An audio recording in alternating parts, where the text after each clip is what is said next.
What's new, 802? I'm Becca Hammond, and you're listening to Vermont Talks. Vermont Talks may include graphic or explicit content. Listener discretion is advised. Welcome to Vermont Talks. It is the 8th of November already. Saturday, the 8th of November. I'm at Big Heavy World Studios with Michael Nault. Welcome, Michael. Thank you. And you are a singer, songwriter, producer, composer, pianist, and you are putting together Koanesce, a vibrant collection of musicians with a new approach to live music. And we were just talking about how cool your website is. Oh, thank you. And there's this iconic photo of a piano fire pit that is just piano on fire. One of the coolest things. So please tell me about Koanesce and what was going on with the piano fire. Okay, so we'll sort of start logistically with the piano fire. This has nothing to do with any of my career. What I want to do, anything. This is how it happened. My brother had a house in Lincoln, Vermont, and had a bunch of kids and wanted them to learn piano, and found a piano, on Facebook Marketplace sort of thing, and free piano. You can always find a free piano. You just got to find 6 people to take it away. Yes. Yep. And this one was in a container. So it was baked and frozen and baked and frozen. So, we got it to the house, and we tune it up, and it lasts for a half an hour and it goes away. So the way everything I look at, I look like how it could be, this project or that. And what I saw was one, the easy way to keep this piano is just get a little $100 Casio, slide it in the body of the thing, take the action out, and replace it with that. And it was beautiful. And then I was like, what are we going to do with this action? And I put it in his yard, and I have photographs of it aging as the sort of plants and grass and everything are growing through it. And then we eventually had to burn that because he ended up moving. And when he finally did move, all they had was this, nobody wanted this piano in the house. Right. It was not an actual piano. I'm like, I know exactly what I want to do. And I invited a few friends over for a party. What are we doing? We're just moving. We're moving the piano from here to out there. And we filled it with some wood. And I filmed the entire thing. And I was so crazy. I filled it with, the cell phone sort of thing. And as soon as one of the people was like, we're going to leave. I'm like, okay, let me turn around. And I'm shaking hands. Have a good night. As soon as I said that, that's when it collapsed to the ground. And I'm like, shit. But there's still so much footage of it. And it's so great. And I've got pictures of me, playing imaginary on the thing. Yeah. But the idea of Koanesce is and a different approach to live music is, I've been around good long time, but it's the next step has to be where the audience drives it. The audience doesn't appreciate it, they drive it. And it could be small d democratic, they drive it. And by that I mean, one of the ideas I have is Koanesce can be anything from a one-man band to 12 people on stage. And the meaning of Koanesce, were that, to be more basic about it or more expository with words, I used to have a lot more of them. But the gist of it is, what a Zen koan is what's the sound of one hand clapping? It's that makes no sense. That makes no sense at all. And the point of a koan is the fact is it makes no sense, and it makes you realize that things don't always make sense, and you have to kind of accept that. And then the Koanesce part is to combine it with to coalesce, where people come together. And to Koanesce means to unite in a common understanding that we don't know anything, and that's what brings us together, our shared ignorance, or just the fact that, it's that more you know, the less you know, the less you understand kind of thing. So the idea for the audience, at the end of it would be you would come to a show and you would have, say, for instance, an app that's particular to my group, and you can kind of lean whatever which way you like. You want to hear Latin sort of leaning, country sort of leaning, anything.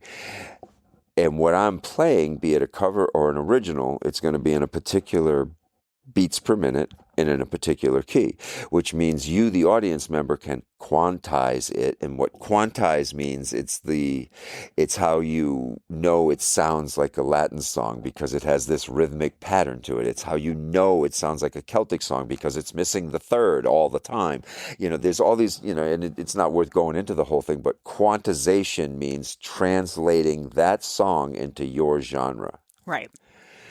And now you have a group of people that we have a mix of genres in the room, right? There's all sorts of mix. And how many combinations could there possibly be? And now instead of, I like mine, you like yours, what if we combine the two? And that's the beauty of AI right now, that it does that so quickly and so easily. But to do it in real time with human, what's the word I'm looking for? I don't want to say intervention or inclusion, Right, human expression to it. Right, our own skill sets, not just a human math. perspective to it.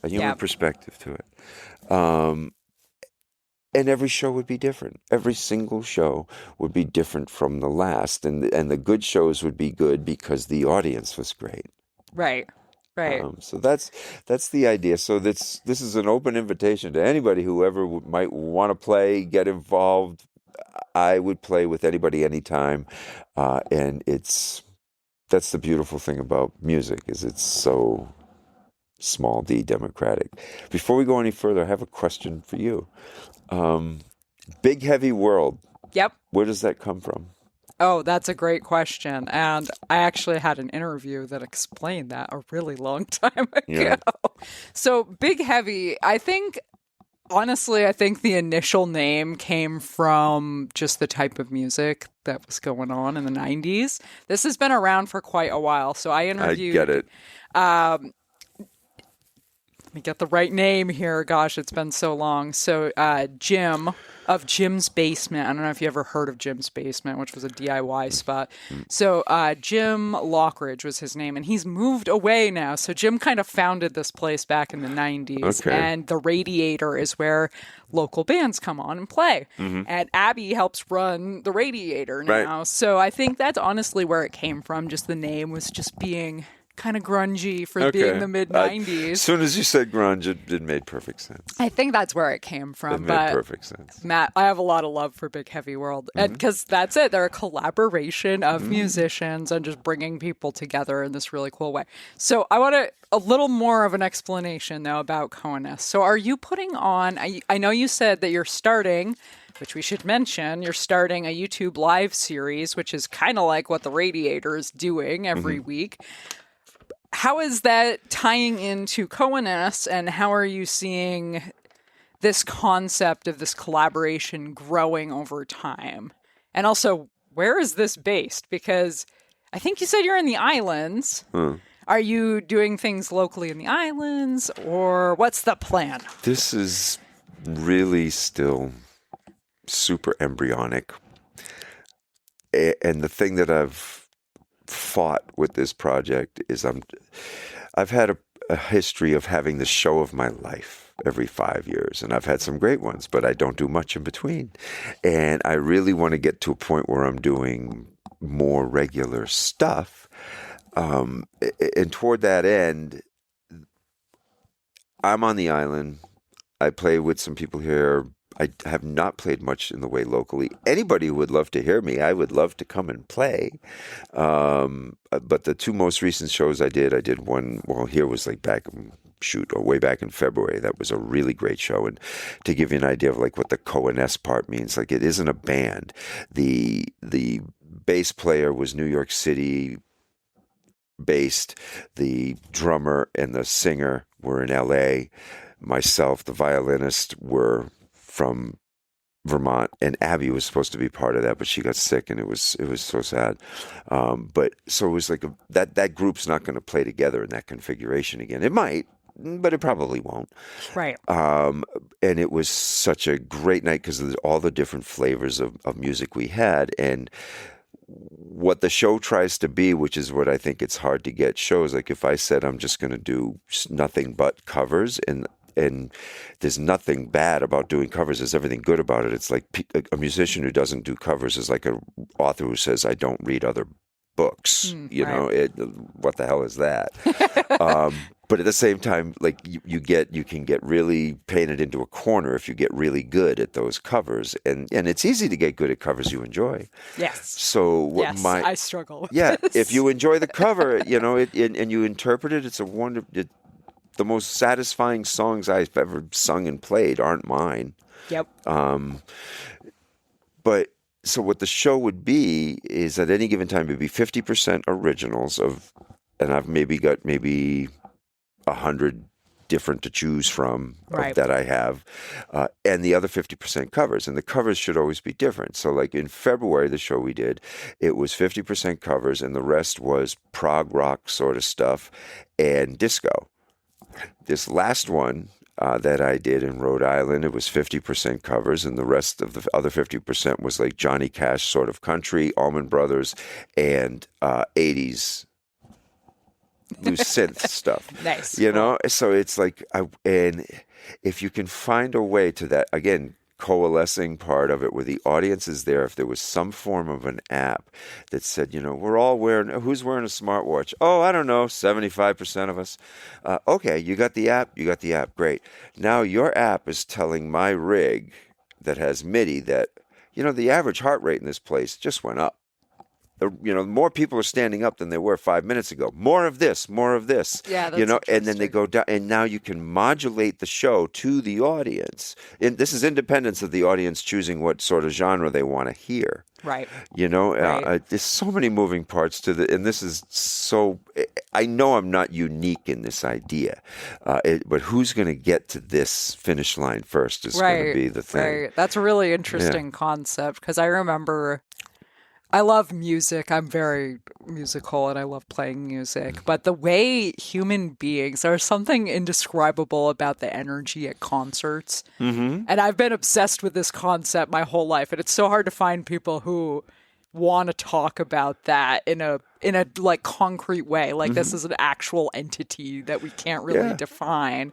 And one of the things I always thought was interesting is the 60 beats per minute is a very specific, like that's like the resting heart rate human beings really get bound to. And 120 is where you get bopping, man. Exactly. Yeah. And there's this really interesting thing in a lot of these really like soulful love songs and relaxing, beautiful songs end up falling near the 60 beats per minute. Totally. And just this concept of like, how do you pull the audience, that entity that is the audience experiencing the music into... That's really cool. This is really cool to me. I don't quite know where I was going with that, but... and again, like with the show, with the small D democracy part, think of it less as a band and more of a DJ with a bigger palette to use. Like a lot of DJs have a singer with them, they have a flute player with them, they have a piano player with them. I would love to have a DJ with me. And like the original impetus for this entire project, it was Leonard Cohen is what did it. And that was last night's show. It was like a show, a strong word. But it was all Leonard Cohen covers that I did mostly. And my idea is like when I heard him for the first time in a different way, and it was when I heard his last album, not his earlier stuff. I was kind of familiar with his earlier stuff, but I was walking in New York in the rain, 80 blocks, and it was raining enough that it was raining, but not to be a real bother, you know, not even umbrella raining, just a little drizzle. So it was like perfect. Oh, let's listen to 80 blocks of Leonard Cohen. And song after song was like, my God, that lyric, how did he come up with that? You know, it was one after another, but then you start and you think, well, guess what? It's pretty much a 1/4/5 blues percussion on all of the songs. You know, they're all sort of the same. How could you bring these really incredible lyrics to people that would otherwise never listen to them? You know, put them in an EDM format, put them in a Latin format, put them in another language. So that's where it all started. And then there's this thing called Camelot. Have you heard of that? It's for DJs. The beats per minute. Yes, software, it's the circle of fifths. If we all want to go that inside with it, it's the circle of fifths for DJs. It tells them what songs go well together. So not everyone, but probably 70% of the Cohen ones I did from the electronic point of view all match that. So Right. regardless of what style I'm playing, if you want to plop the original in and just pull mine out or modulate up and down, it'll fit. Interesting. Yeah, really cool. So Yeah, that piece of software is really fascinating. It makes a lot of sense. It's just when you can mathematically like quantify the sounds in that sort of way, it's interesting to think about blending different is. genre flavors. And I love eclectic music Yeah. anyway. I have a hard time. Genres kind of drive me nuts a little bit because I feel like they're so restrictive and people you get in this mind space of like I like what I like and I don't like other things and I Right. won't go to these concerts but I'll go to these concerts. And I don't know. It's just a weird thing that doesn't make sense to me that we get so rigid and people get really into the specificity of like this genre is this slight like underground thing and like it's just music, you know? Right. It's like the connection of different people listening, the audience. Totally. And it's the more, the more you like music, the more music you like. And sort of B, if you're into a music, you'll see the 300 categories in it. If you're not into it, it's just electronic. It's not, that's EDM and that's trap and they're not going to know that. I don't like, that's electronic crap. Yeah, I don't right. like that, But if you do know it, classical music, that's Baroque, that's this, or it's classical music. It's how close you want to look at it. And that's the mathematical part of it that you bring up. That's what I love. And that's where I think we could really lean on AI where I can conceptualize those transitions. I'm not going to stick that landing ever, but it could show me what works with what. And I wonder how we're going to tell stories, real stories, because I don't want to say long form doesn't work anymore, but you really have to put yourself in a place to be ready for it and enjoy it, where it's short form is what is your day-to-day intake.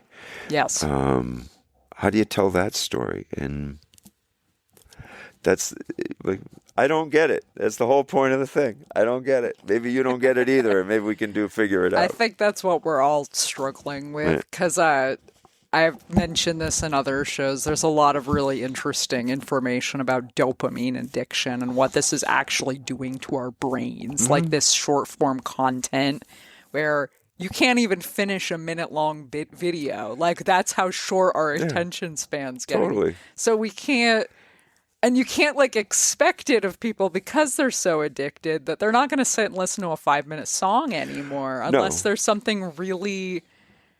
And it has to be visual. That's the other thing, is a song itself doesn't actually land. You need the visuals, and like it has to be extremely cinematic to get people to engage with it now. It's just this whole other can of worms. But as songwriters and as musicians, like how do you approach this concept? Well, I think, you can look at this and run a parallel to stuff like the printing press or whatever. Yep. This is how it works now. You want to use the schlocky, clunky version of it? Or do you want to polish the hell out of it, figure out how to just really, again, like, it is that short form thing, but maybe if my story to you is that 90 seconds at 8:03 every morning on the bus, but I get to give you my story, that's how you find it. And there is, I'm not going to say just, this is new, so this is right. I do, long form stuff is very rewarding, if you invest your stuff in it. That's the thing with this is instantly kind of fun. And if it's not, I'm out. Right. Right. It's, I don't know. I feel like as long as there've been older people and younger people, the older people have been saying, it's different now. You don't understand. Right. And I find myself like, oh my God, it is different. You don't get it. And then, I think, you think of somebody that you go back to say, somebody in 2026 who graduated in the 80s, imagine somebody in 1926 talking to somebody who graduated high school in 1880 something. What the hell was that conversation like? Right. And I feel like this is a much better conversation today. But we're our own greatest promise and we're our own biggest enemies. This things could go so well, but I'm afraid they're going to go so sideways before they go so well.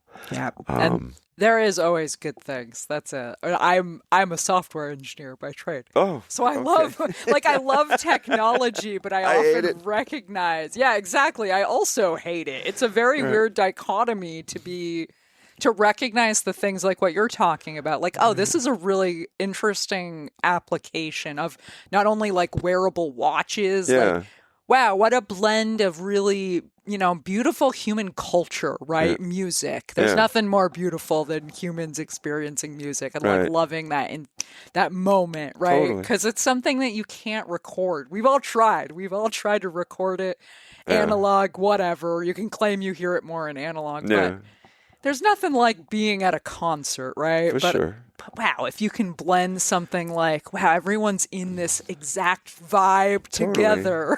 Right. How can we talk to them through music in a way that's really going to speak to them more? Yeah, like, how do we listen to them? Right. How do you bring it all together? But you say software engineer and technology. Here's my hurdle. I have a Boss 505 Mark II looper, whatever the hell that is. I have a Kronos LE88 key keyboard, whatever the hell that is. A Korg N364, a Boss VT4. I got all this stuff that I all kind of know how to use. And I can conceptualize how to use it all. But the problem comes in where, and this is what I'm wrestling with now, is who is the MIDI clock? That's the main one. Who do they all follow? How do my effects work globally, easily with my feet? And I want to get into the camera stuff. Like I have this little show that I did last night. I have the power supply where I can go and set up anywhere. And that's what I want to start doing. Some shows in some crazy places, you know? Yeah, cool. But I don't have the wherewithal for that kind of MIDI programming with all that messaging that goes in. Here's an open call to anybody who might be interested in this. How do you make all of that work really well? Right. Because ideally, in the end, the way the show is, I've now done enough of these. This show varied from that one, that I have a database of, you want your 80s stuff when you spin the wheel, or the crowd wants 80s. Okay, we have some of that. You want your prog rock, we have some of that. And that would pull up, playlists. The playlist would be generated by the audience as points on a graph. Yeah. Okay. So now the playlist comes in, and all the band members who are not going to know what you're going to play. So we all have to accept the fact we're playing with iPads in front of us. Yeah. But the sheet music cheat sheet comes up immediately. Audience starts to change their mind. All of a sudden, we see a timer that's going down that we're about to change in 30 seconds because people have had enough of this. They want something new. In 10, 9, 8, reggae, go. And it's. And the MIDI aspect of it, the software aspect of it, can actually give us the reggae underpinning. Right. I don't have to be with reggae musicians, and I don't have to be one because God knows I'm not, but I can play along to reggae. Right. So that's where you give the audience the control. Yeah, this is really interesting. I feel like there's aspects of this concept, like pieces, already exist, right? Totally. Like the heart rate thing, that's really out there. I've never heard of that idea. But just the idea of like an app where people are voting together, or even just the input on that, like the way people could express how they're feeling. Like, because I feel like music itself is one of those things that almost can translate into color. Color and emotion can all be just this interesting representation. Don't get me started on music and color. Like, you know what I mean, though? I do. Like a rainbow almost, where they can put in, I want happier. Music I want is like color. Ups. I want the ups, People are putting that in on their phones, and you can almost see the colors change, right? Yes. Because everyone's on their phone anyway, so you can look out in the audience and see their colors all turning blue or yellow or green, or these different colors that could kind of guide what's coming next, Yeah. right? Oh, that's really cool. I love this idea. Yeah, I mean, there's not a song you could hear that you could ask anybody that they wouldn't be able to assign a color to it. Mm-hmm. And you would have a majority of people that would assign a particular color to that. You know, you'd have your outliers, but there would be a majority that would be a particular color, or at least a vein. And like you go even deeper into music and color, like you have primary colors and you have shades. A bass is a primary color. It's just, simple. I don't want to say simple. I couldn't name the primary colors, which is why I just said that in that way. And then you have a singer, also a primary color. A piano is shades of colors. Yep. And this is why pianos and guitars have a real hard time together. Because like a piano and a bass, a piano and a singer, it's one note and a shade. So that can kind of work, but shades can clash really easily. Yes, you have to have two people who know music theory well to have a pianist or have they recognize it. Music, like, and that's the great thing about like having different people in this band and it's not a band, it's a project. Music's always a conversation. You have the person who never shuts up, the person who hardly says anything, and as soon as they do, it's like, my God, where did that come from? And the argumentative one, it's a different conversation every time. I'm the one who can't shut up, and that's why I have so much respect for like horn players, because nothing takes a song from 100 to 200% like horns. Yeah, definitely. But if you're hearing horns from the beginning of the song to the end of the song, you're not making it to the end of the song. Right.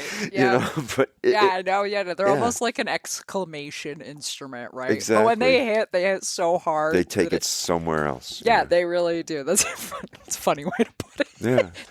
It really is something. Yeah, you're right. If it was just trumpet the whole song, you lose all of the rest of it. Yeah. I guess unless it's a horn-driven song, because like I'm immediately thinking of a musical hero, Miles Davis. Like the thing that made him so great is, and here's the thing where you have like virtuosity versus authenticity. There was a guy I'll mention that you probably, I don't know how old you are, but most people listening wouldn't even know. Doc Severinsen. He was like the trumpet player for the Johnny Carson show. Yeah, okay. This guy could mop the floor with Miles Davis as far as scales and stuff like that.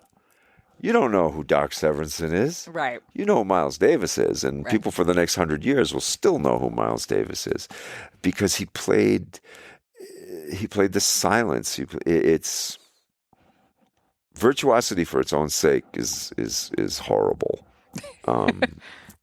Just because you can doesn't mean you should. And yes. I'm a bass player. I love bass. Oh my God, the people that the world has decided are the greatest bass players. Yeah. They I'm impressed. Yeah. But I don't like listening to them. And I can't even name their names because I'd make people mad at me. Right. Yeah. But it's so true though. Like technically, wow, right? But I don't want to listen to this. This is kind of the attitude I get. Like a lot of that music is like golf. Yeah. Love to play it. Can't stand watching it. Like jam bands are that for me. I can do a jam for days, but watching a jam band doesn't grab me. Right. But go ahead, ask me my favorite bass player. Who's your favorite bass player? Mark Sandman.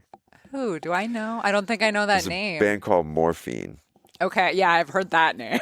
And he played a 2-string fretless bass. Oh, cool. And his motto was less is best. Yeah. And the band configuration was him, bass and singer, saxophone, and drums.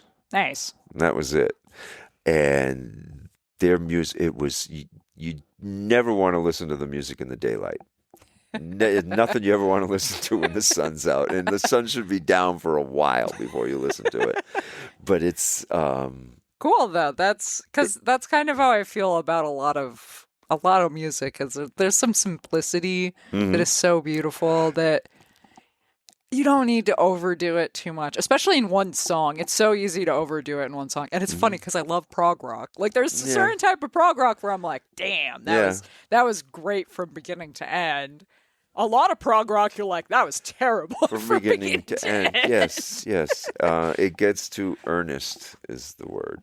I Right. think. It's like I get what you're doing, like technically. And if I was a composer, I'd probably be like, wow, Right. there's a lot going on. Look at all of this. So Yeah. impressive. But just listening to it, it's not landing for me. I don't appreciate it the way they want me to. The song you sing to yourself going down the street is a 3-chord song. Yes. Yes, You know? humans really like 3-chord songs. Yeah, I At like least 'em. currently, that's where we're at. We're pretty it'll be interesting to see what's going to happen musically because you just mentioned like the basic chords, which I think you're right that's what we stick to in one way because you don't have to get much further than that to say everything you want to say. Yep. But again, getting back to the AI thing where time's going to come where I won't need the physical aspect of my digits and my lungs.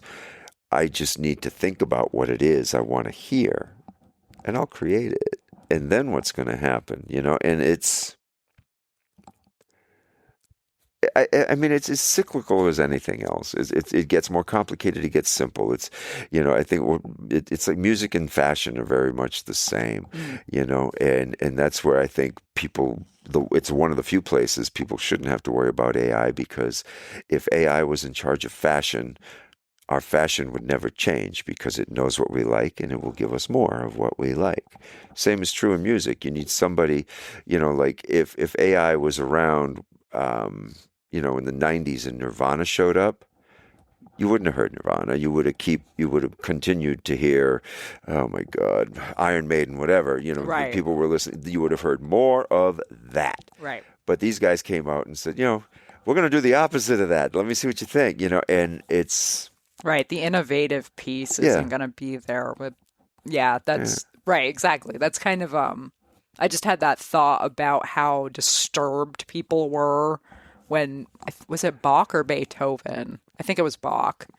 They were just disturbed by the whole concept of what he was doing because it was new and outlandish and it's classical music is such a thing. Like I grew up playing it. Like I'm classically trained, whatever. I had a guy who taught me classical piano for 10 years. I did not a Berkeley or anything like that. Yep. But like again with like the math thing, anything you can do in music you can say in math, and Bach was sort of like addition and subtraction, and then Mozart came along and it was division and multiplication, and then Beethoven came along and now it's calculus and quantum physics and whatnot. But my feeling with that period in music is why it's so great. It isn't because they were greater people then. They were just the first to get it. Right. They got it. It showed up. And I strongly believe that if things like Ableton Live and Logic Pro 10 existed then, Beethoven would have made it to Symphony Number 2. Yeah. At best, because he would have spent his whole life perfecting the first one. Because that's the problem with what we have technologically now. It's so easy to fix that you spend an inordinate amount of time trying to fix it where it's done. It might have been done so many incarnations ago. Right. For the same reason you never used to take too many pictures because it was so expensive. Now, you don't want to take too many pictures because it's so overwhelming. It's so overwhelming to go back through them and edit them. Oh my gosh. Yeah. I mean, we're all going to reach that point in our lives where if we wanted to spend the rest of our life watching every video we ever recorded, we won't have enough time left to do it. Yeah. And how do you tell your story to somebody quickly? That's because I know myself. Like you mentioned the 6-minute song. Which some of the greatest songs ever written are really long. They are. And they just wouldn't get listened to. Like if someone wrote Don't Fear the Reaper today, no one listened to For it. sure. For sure. But it's such a good song. I find with the Cohen stuff that I do, I cut out verses. And it's not that they're bad verses, they're all spectacular. And I try to do different verses different times, but it's like people want to turn the page to the next thing, Yeah, this is an aside, but I'm just fascinated by this, that one of the actresses who is in the show The Good Place. Which I've actually seen some of that Perfect, show. All right. perfect. Of course I'm You don't know remembering her name. how Very tall woman, beautiful woman. Anyway, she was on a podcast recently and she was talking about how all of the studios in Hollywood have been told to dumb it down, and to repeat the plot often and simply, which is why these characters keep like stating, we're going to the lawyer for this very specific reason. You're like, that was a really stupid thing to say, but apparently it's because people are on their cell phones so much. and they're going back and forth and back and forth. Exactly, that they want to look up from their phone every 10 minutes and follow the 10 movie. minutes, that's saying something. That's saying something. And it's coming for everything. It's the same with, it's not just movies and shows, it's music, it's music videos. Like, it's bizarre. People can't make it through a 4-minute song. True.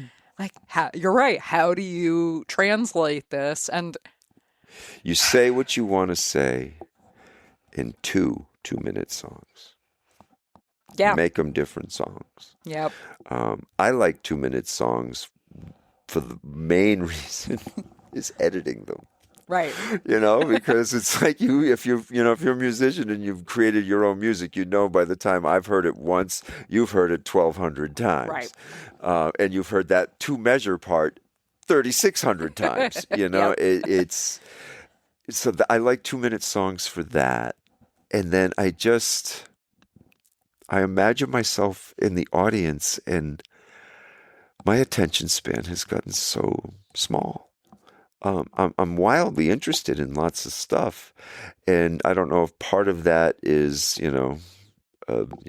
ADHD aspect, and that's another thing I can't stand is the Instagramification of every human condition there is. Yes. We're living in a world that is 50% narcissists and 50% empaths. I'm like, I don't think so. I don't think that's how it quite lands. Maybe you guys are having problems, but it doesn't mean you're this and they're that. Yeah.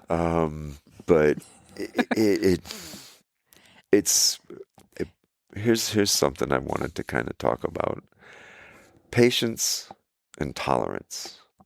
Yes. And that's what's going on today. That I think that's so different. Like in my last show, I did a song that was, who Frank Zappa was? Oh yeah. Okay. Yeah, and then I stole the margarine. All right. Well, he did one song way early called "Trouble Every Day," and that was a song about like the riots in the '60s.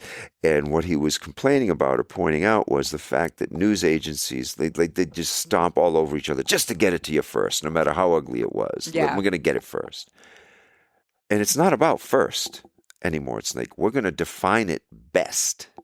Who's going to define it best? And that's what we're up against now. Is I forget exactly where I was going with that thought, but what we were talking about patience and tolerance. Yes. So people don't have tolerance anymore or patience for one another. Yeah, the patience probably leads to the intolerance because they can't make it a minute and a half to listen. Right.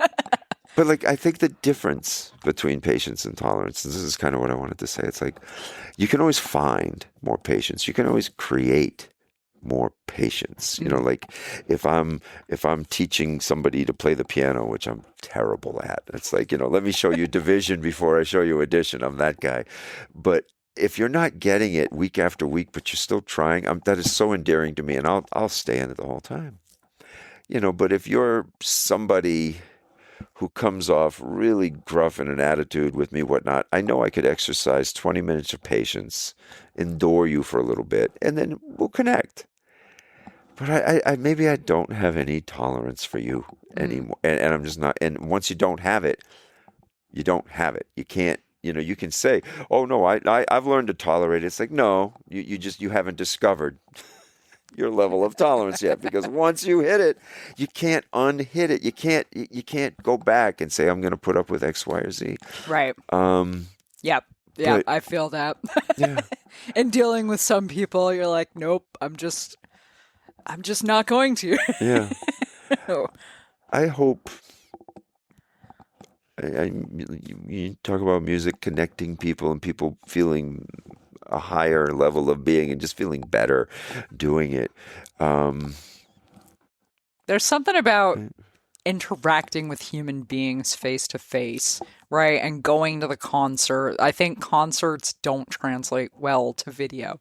They're really cool on video. Some have. Yeah, there's some, I'm not saying they haven't, like there are some really cool shows on video, but the feeling of being there, just right? feeling the thump. The feeling of your heart beating with everyone else at that show. And the audio impact of the decibel level. Yep, that you're just getting, the human experience of being around other human beings. Mm-hmm. Everyone's gotten so isolated and like buried in the cell phone or whatever it is, like iPad, cell phone, Right. movies, YouTube, Instagram, TikTok, whatever the hell it is. We're so buried in it and then like cut off from each other because my screen doesn't show what your screen's showing. And yet the app I'm talking about is exactly that in the same room. Right. And Bring it the other way, right? And in the very next breath, what I was about to say, this is causing me to think.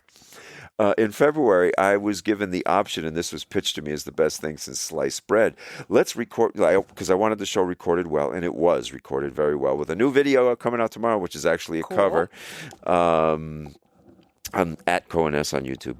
And you can find that, Instagram, all that stuff. Look at that. How many minutes are we in before I got 42 minutes. Wow, that's got to be a record. No plug for 40 minutes. But what was I saying? I'm so sorry. Oh, the app. You just brought up the app again. Oh, yeah, we had the show, and this was put to me as the best thing ever. Have the audience all wear headsets. Oh, right. Like, nobody's going to feel the actual physical impact of the sound, I was like, no way, and you sacrifice a bleed for that, but who cares, and by bleed we mean music coming one sound into the other.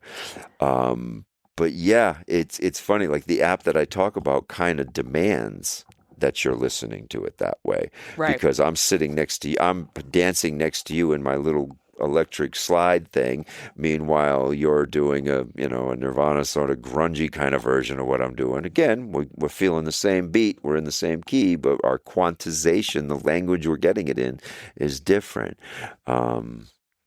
It's to take the best lyrics that say the most impactful things and bring them to people in the mediums they want to hear them in. I guess that's the elevator pitch of Koanesce. Yeah, that's incredibly interesting to think about. And the headset thing, that actually is becoming a thing. Oh, yeah. Like, I get it. I also don't get it. I'd have to experience it myself. I think I might like it more once I've experienced it, because I get the concept behind it, right? Yeah. Like, yeah, we're not going to bother the neighbors. Like, I get that one. I get the people with sensory issues. And, like, you can turn down your headset as much as you want, right? And you could do it instead of the headphone thing, go to the next level. And again, and this is where it's a freaking iPhone world. I mean, you can have your Android version of this or whatever. But earbuds that can accommodate ambient sound along with the show, and the consumer can modulate how much of that they get. If they want to go to straight silence and look at all these weirdos bopping around, they can do that. If they want to go to 100% music and not involve themselves with anything else around them, they can do that. Or they can get it, you can have club level, level extreme, coffee house, set your setting for what you want your audio level to be with the band playing. So you could be listening to me just blasting out the hardest thing I can in a coffee house vibe. Right. So it's not going to hurt your ears where the next person is just getting blown out. And you're all in the same room. Right. Yeah, see, that's the interesting thing when they talk about, this is way out there. We'll get there eventually. Is the augmented reality concept where Faster we than really, you think. right? We are getting there. I personally would really like my glasses to be more useful because I'm stuck wearing them anyway. Same. Like I could see where AR could actually really improve a lot of lives and just be incredibly useful. But this kind of blending of like, we're not isolating ourselves. We're bringing technology into the community. We're actually interacting with it Mm-hmm. and just making it more fun, right? Like making Yeah. it kind of personalized and different and do whatever you want with it, but also be there with your friends. Right. Go out and see artists. And That said, everything I just described could be done remotely as well. it could be VR. I was thinking that as well. As Like this soon is as you where said you it, could you could get there, but it's also like an entirely different. Because at what point does the AI taking over? Right, the digital music has now taken over because you're in VR. It hasn't taken like AI to me it's just a really sharp blade. Mm-hmm. Which we could slice our own throats with it as humanity. That's true. We could develop new surgeries we've never known, but we could slice our own throats with it as well. But as long as you can manipulate it, or it speaks to what you're doing, Right. I think that's like you think of stuff like, oh, how'd you get Afro-Cuban music? Well, you took these people, you enslaved them for 100 years or so, and this came out. Right. You can achieve the same thing in a much nicer way, by blending the different angles that people want to approach their music from. And if I think the cool thing would be, if I'm somebody who only listens to this type of music, but I allow 20% of yours into mine, that might flavor mine enough that suddenly, I like that salt. Let's make it a little saltier. Make it a little. Where does this meal come from? And boom, now where they never would have listened to your stuff because it interacted and it complemented or augmented their music, they'll twist more to your side, and now you have another new genre. Yeah. That's the only thing. Everything's been done under the sun, but not everything has been combined in the way it can be so far. Right. Right. This is a little fun to talk about. This was probably a decade ago, back when. Remind me of what this program is called for the DJs to match beats per minute. Oh, for songs. Camelot. Camelot. Back when Camelot came out, YouTube went through this weird phase of combining totally bizarre songs together because they could. They matched, yeah. And one of the ones that to this day I still go back and listen to is a blend of a Slipknot song, Psychosocial, and Justin Bieber's Baby. There you go. Yeah. And it blended so well together. And like it made such a heavy song into this sort of like cheeky, fun pop song. Yeah. But it still has a very heavy riff to it. It scratches two parts of my brain that I didn't know needed scratching. That could be scratched. You could reach at the same time. Yeah, exactly. And it's just funny that you talk about this, and you're right. Like that wouldn't have happened if someone didn't have that software to kind of like recognize that they could fit. And you see how they all can fit. Like, I mean, you look at another thing you see a lot of is, these older dance things that they put new music to. Yes. That doesn't match at all with it, but they're dancing just fine to it, That's the next frontier is it's the me show. That's all we want. Nobody wants to watch the network. They want to watch the me show. Give me the me show. It's, imagine another element of this show where dancers used to dance to the music. What if dancers created the music? And by that I mean, imagine you have a dance floor. And in the center of the dance floor, for lack of a better word, you have a big stripper pole. It's just the center point of the pole. And they're in a circle. And in each quadrant, you have 4 different dancers. And imagine their points on a graph. Whoever's closest or whoever's furthest from the pole has the biggest influence on the equation. You know what I mean? And you have a hip-hop dancer in quadrant 1, you have an African dancer in quadrant 2, you have a ballet dancer in quadrant 3, and you have a ballroom dancer in quadrant 4. So now wherever they move on the graph will dictate the MIDI underpinning. Now within that, each of those dancers can affect what they're playing. So say the Latin dancer, when she twirls to the right with her dress, it triggers an arpeggio in this direction. When she twirls to the left, it twirls an arpeggio in the other direction. When she does this, it triggers whatever that quintessential would be the best word, cliche would be a bad word, for whatever resonates with that type of music. Right. The African dancer could have the same thing but imagine you also have, if they dance above a certain, you have like the electronic beams, that you break the beam. If you go below the beam, you don't hear it. You boom, hit your arm up. You break that beam, it's going to make a sound. Right. You squat down low enough, and this beam connects. It's going to make another sound. Right. So like a three-dimensional theremin kind of thing. Exactly. And so instead of me knowing I'm going to hit a G with my index finger, they know I'm going to go below 32 inches on this stage, and this is going to make this noise. And each one of them has their own different set of interactions they can use. And their importance is gauged on their position on the graph.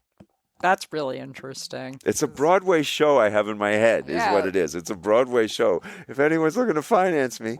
No, that's a really incredibly cool concept. And it's cool watching, because MIDI is heading in this direction. There's a new device out that's been kind of blowing my mind, that it's a keyboard, but it's not a keyboard, because it's also a theremin, but it's not a theremin, right? Because it is three-dimensional. Right. Like they can push forward, they can go up and down, and it keeps everything in the same key. But it is a keyboard. Like it is a MIDI controller with a theremin MIDI basically built into controller it. is that's what it boils down to. Exactly. But with that, like the way they can move is exactly how a DJ naturally dances, was exactly what they were going for. Is, Right. oh, well, the DJ starts doing this. Well, the rhythm section starts following the way they're dancing. And such a cool thing. Like I've been watching that going, I wonder, like I'm not a DJ where I feel like I could make a lot of really crappy noises with this thing.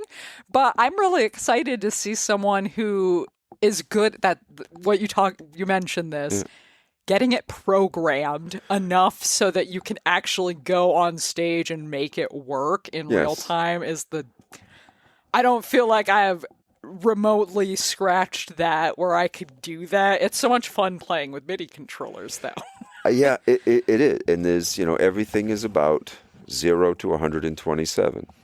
That's MIDI. There's nothing you can't explain that doesn't have a number somewhere between there. From volume, when you play a piano on a keyboard like that, there's 127 variations from silence to as loud as it's going to get. The amount of choices and directions you can make is 127.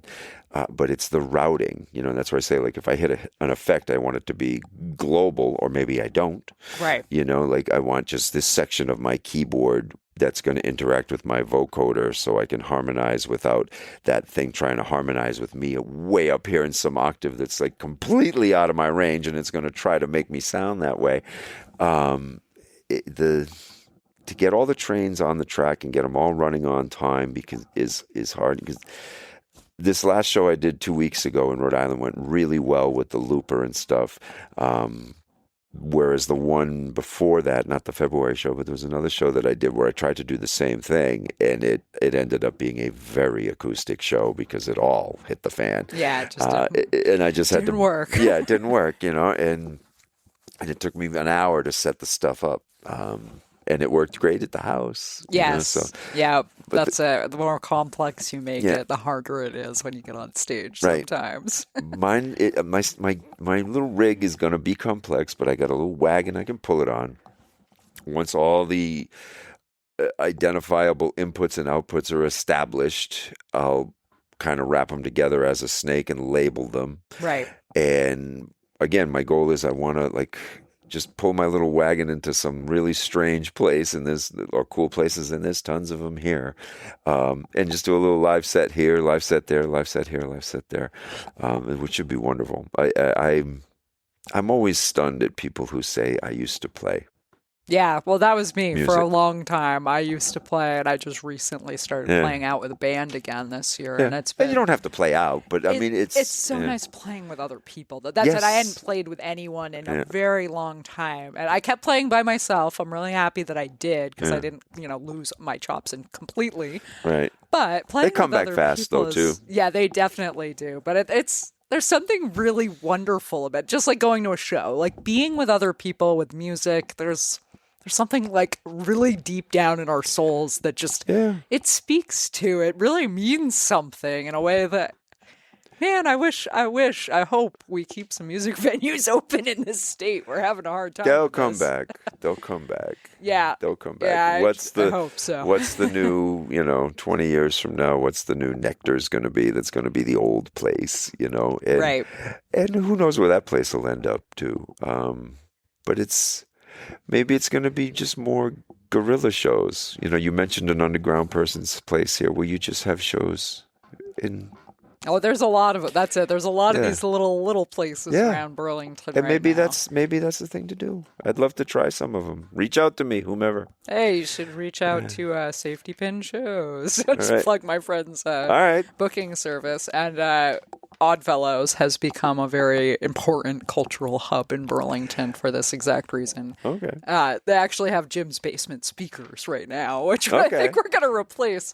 But it's really trying to keep like the 242 what Nectar's was, right. what we've lost alive, just keeping something alive. And it's actually a really nice venue for what it is. Yeah. It's pretty big. I'll have to check it out. Yeah. Okay, so let's run through, because we're at 56 minutes. Let's run through all your links and stuff. So can you spell Koanesce for me and send them to your website? All right. So it's Koanesce, which is Cohen and coalesce. So it's Koanesce. And you can @that at Instagram, at YouTube, at Facebook. Koanesce.com is the website itself, where if you want to get involved, by all means, I would love to hear from you, from everybody. This is going to go in the direction people take it. It's not so much my dream as me offering to provide a vehicle. Maybe we can all get somewhere in. And this has been a wonderful, wonderful hour. Thank you so much. Thank you so much, Michael. This has been really, really fun. And just to plug my own, vermonttalks.com/60. This is the 60th episode that I've done. And that will link to all of your stuff, as well as having a transcript. And I'll probably embed some of your YouTube videos and just love it. Thank you. And share your links. And this is how we grow together. Thank you. But highly recommend that you post on DIY Burlington and some of these other groups, because I think there's a lot of musicians that really enjoy collaborating with each other. Sweet. Cool. Okay. Thank you so much, Michael. Thank you all for listening. Goodbye. Thanks so much for listening to the end of the show. Subscribe to Vermont Talks on your favorite podcasting platform. You can find me on YouTube, Instagram, Facebook, all over the web. Contact Becca at vermonttalks.com if you'd like to be interviewed, or if you know someone who should be. Thanks so much to Jason Baker for creating the show music. The views and opinions expressed by the guests are those of the individuals and do not necessarily reflect the official policy or position of Vermont Talks. Any content or statements provided by our guests are of their opinion and are not intended to malign any religion, ethnic group, club, organization, company, individual, anyone, or anything. And that's what was new in the 802. Have a great day.